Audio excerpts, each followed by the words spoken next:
A'udzubillahi minasyaitonirrajim. Bismillahirrahmanirrahim. Assalamualaikum warahmatullahi wabarakatuh.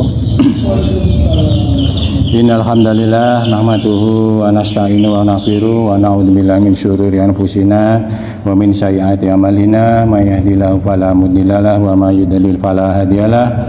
Asyhadu an la ilaha illallah wahdahu la syarika lahu wa asyhadu anna Muhammadan abduhu wa rasuluh.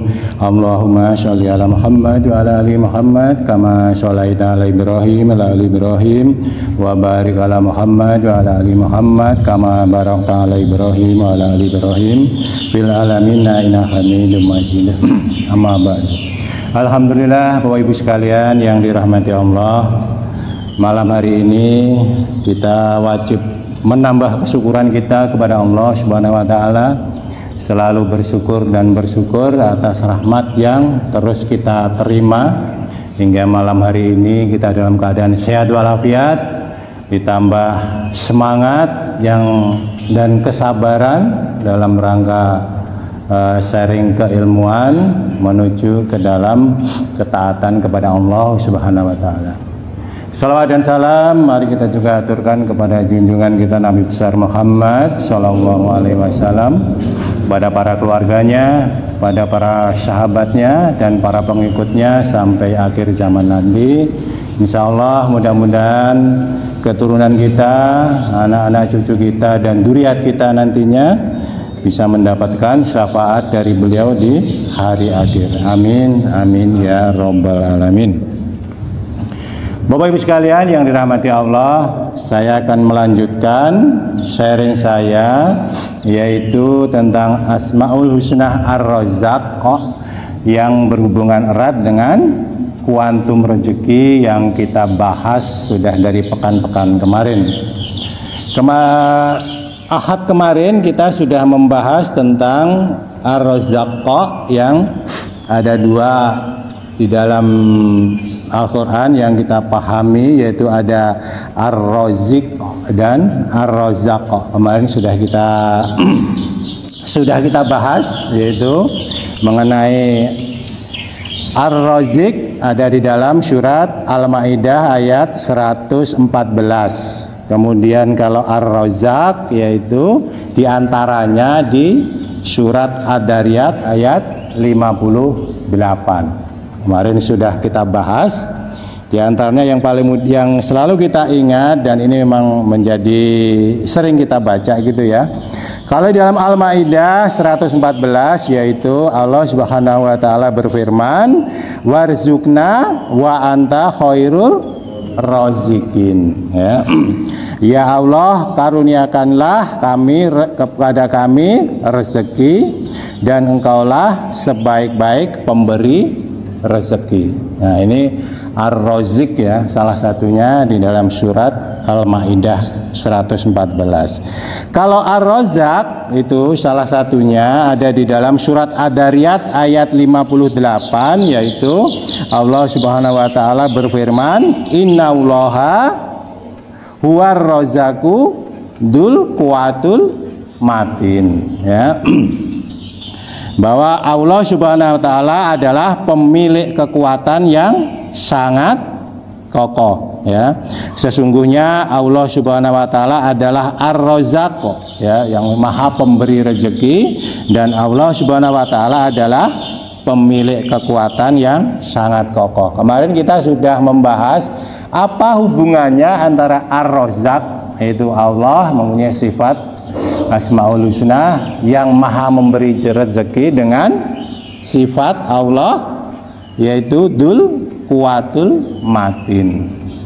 Bapak Ibu sekalian, kita pernah mendengar Rasulullah SAW bersabda ya, saya ingin atau menyukai atau ingin hidup bersama dan mati bersama orang-orang miskin. Celaka nggak kita? Rasulullah itu bilang, saya ingin hidup bersama, menyukai hidup bersama, dan ingin mati bersama orang-orang miskin. Kan kita bingung lagi kan ini. Nah, terus apakah saya termasuk orang miskin? Bapak-bapak termasuk orang miskin nggak? logika ilmu mantik, loh berarti saya nanti nggak disukai oleh Rasulullah. Saya nggak akan mati bersama Rasulullah. Karena definisi orang miskin adalah apabila besok pagi dia tidak mendapatkan makanan. Sementara kita sampai setahun masih ada itu makanan. Di kulkas kita bahkan sampai berlebih, sampai busuk karena nanti kita makan. Nah, bagaimana ini urut-urutnya tadi, hubungannya tadi dengan rezeki, kemudian dengan Allah menyampaikan bahwa kekayaan dunia tidak lebih bagus dari sayap seekor nyamuk. Nah, di sini Pak, Bapak sekalian, supaya kita lebih mantap lagi nantinya, ya. Dikit lagi supaya pas. Nah, karena itulah Bapak Ibu sekalian, karena mendengar hadis itu, maka kita mendengar kisah Abdurrahman bin Auf menangis karena dia merasa kaya raya. Ya, ini pikiran sama dengan kita. Ya, hartaku banyak banget, sementara Rasul menyukai orang-orang miskin. Ya, saya gimana?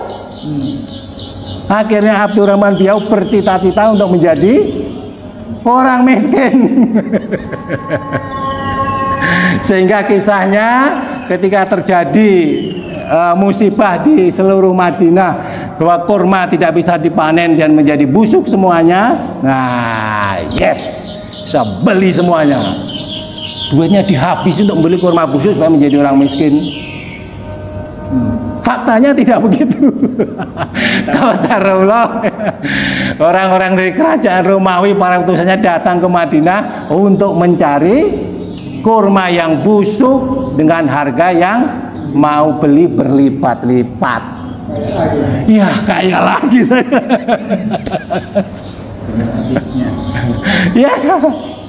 Nah, terus gimana akhirnya kan gitu. Nah, disinilah Bapak Ibu sekalian. Jadi Rasulullah sendiri sudah, ya tarafnya kan Rasulullah, ya kita paham lah. Beliau sudah zuhud dunia kan, sudah tidak apa sih dunia itu, kata dia kan, kata beliau.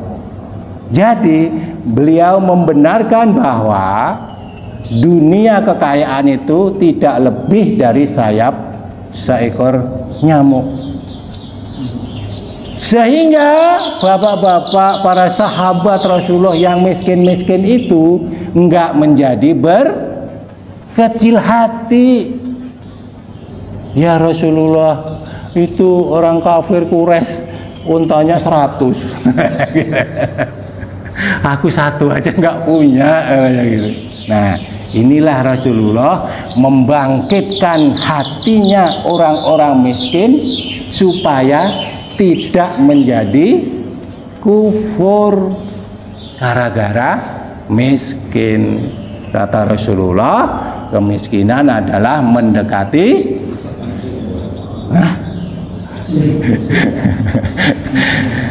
kan begitu kan? Nah, kan begitu. Nah, kita akan melihat Bapak Ibu sekalian, ketika istri Rasulullah yang kaya raya, sepertiga kekayaan orang Madinah, orang Mekah kala itu adalah semuanya diinvest oleh Siti Khadijah. Ketika beliau mendapatkan hidayah Islam dan iman, seluruh kekayaannya habis untuk dakwah. Dia sudah mendapatkan deal bahwa harta ini tidak lebih bagus daripada sayap seekor nyamuk. Dihabiskan semuanya untuk dakwah. Sampai di akhir hayatnya kan gitu ya. Ketika dia mau meninggal, apa yang diminta kepada Rasulullah? Ya Fatimah, anaknya ya, tolong sampaikan kepada Rasulullah, saya malu untuk minta. Tolong mintakan surbannya untuk nanti kalau saya meninggal sebagai kain kafan. Masya Allah, orang yang sepertiga kekayaannya di Mekah, Bapak Ibu sekalian, mati meninggal itu loh, nggak punya kain kafan.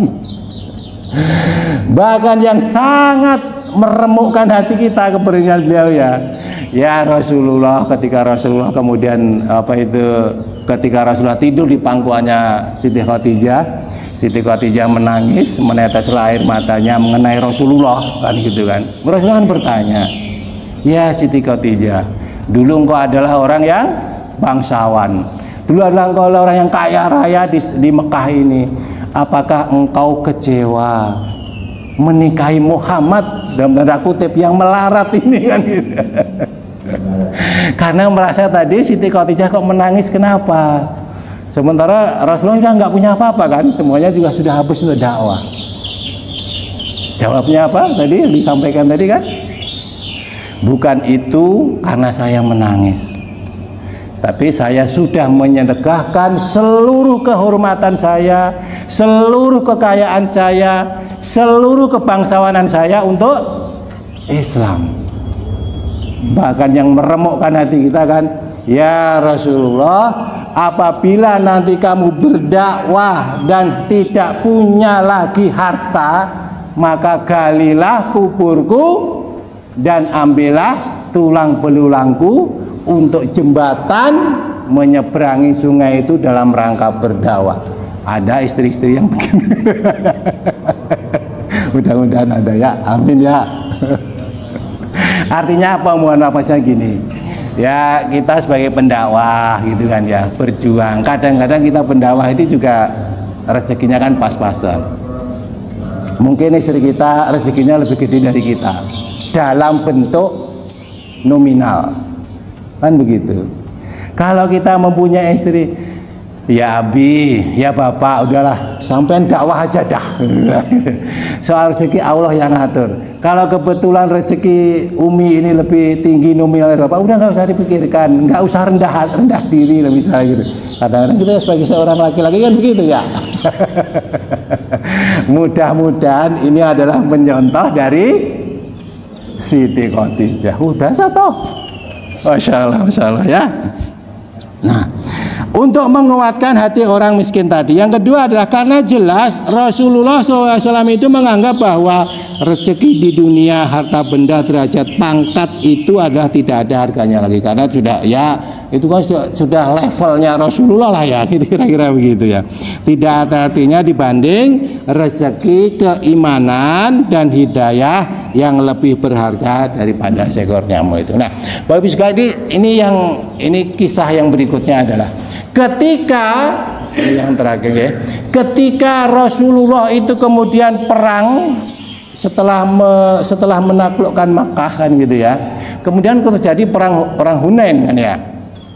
Perang Hunain itu antara lain 10.000 pasukan dari Madinah yang tergabung lagi, kemudian ditambah 2.000 pasukan dari Mekah yang baru masuk Islam karena Fathul Mekah tadi untuk perang Hunain.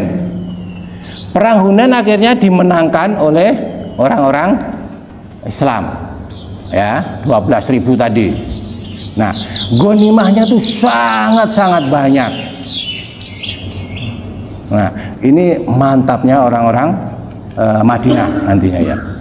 Ketika ghanimah ini kemudian dibagi-bagi, siapa yang diberi? Orang-orang Mekah diberi semuanya. Abu Jahal ya? Yang masuk Islam setelah Fathul Mekah siapa itu? Abu Sufyan?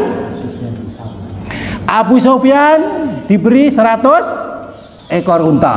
Nah, anaknya Ikrimah datang ke korok-korok. Ya Rasulullah, bagian saya mana? Diberi berapa? 100 ekor unta.